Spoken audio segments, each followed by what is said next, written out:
kwa Bwana hautaweza kuiona kwenye maisha yako. Ndio maana Yesu anasema ombeni bila kukoma. Kasi tunaenda pamoja.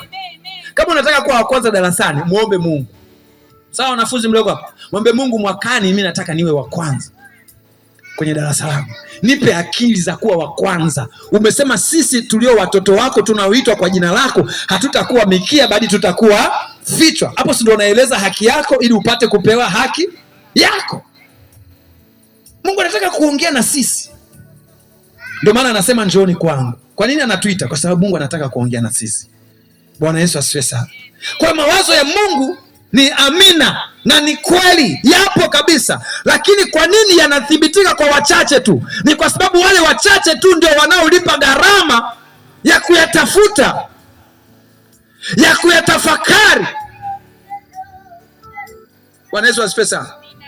Kwa leo nitaka tujifunze mambo ya msingi ya kuyafanya ili mawazo ya Mungu yawe halisi kwenye maisha yako. Kama unaandika mambo ya msingi ya kuyafanya ili mawazo ya Mungu yafanikiwe kwenye maisha yako au yadhihirike kwenye maisha yako, kwa sababu ni jambo moja Mungu kukuwazia mema. Kwani nikuulize swali, unajua kwamba Mungu mpango wake ni kila mwanadamu aokolewe, asiende jehanamu kwenye moto wa milele? Lakini ni wote wanaokolewa? Si wote. Kwa nini? Kwa sababu ni uchaguzi. Kuna vitu ambavyo wewe unatakiwa uvifanye ili naye Mungu aweze kufanya sehemu yake katika maisha yako.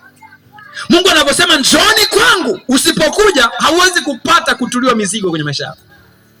Anaposema haya njooni tusemezane, asema Bwana, usipokuja kusemezana na Mungu hauwezi kupata msamaha kutoka kwa Bwana. Sijui kama tunaenda pamoja. Kwa mwambie jirani yako kuna kitu chako cha kufanya, kuna nafasi yako ya kufanya. Mwambie jirani yako kuna nafasi yako ya kufanya. Sawa Baraka? Kunayo nafasi yako mama yangu ya kufanya. Mama Esther, sawa mamangu. Iko nafasi yako ya kufanya nini? Ya kufanya. Jambo la kwanza anasema kwamba, yani ninayasema tu random. Leo nitazungumza mambo mawili tu. Alafu tutakuwa tunaendelea. Hizi nakupa siri za ili mawazo ya Mungu yafanikiwe kwenye maisha yako. Unatakiwa ufanye nini kama unaandika? Kasi tu ndo anaantia moyo hapa anaandika jamani. Wengine hawaandiki jamani. Unajua mawazo hawezi kufanya nini? Hawezi kuyaona. Ila anayo. Ana lakini usipomtafuta hauwezi kuyapata na unaweza ukafa usiyajue kwenye maisha yako. Ndio jambo la kutisha na la hatari. Ndio maana Yesu anasema njooni kwangu. Njooni, anaita. Hii kelele ninayopiga hapa hii sio kelele yangu, ni kelele ya nani? Ya Yesu. Biblia inasema anapaza sauti kwenye kitabu cha Mithali sura ya 8. Anapaza sauti, anapiga kelele, analia. Anawaita wajinga waje ili awape maarifa.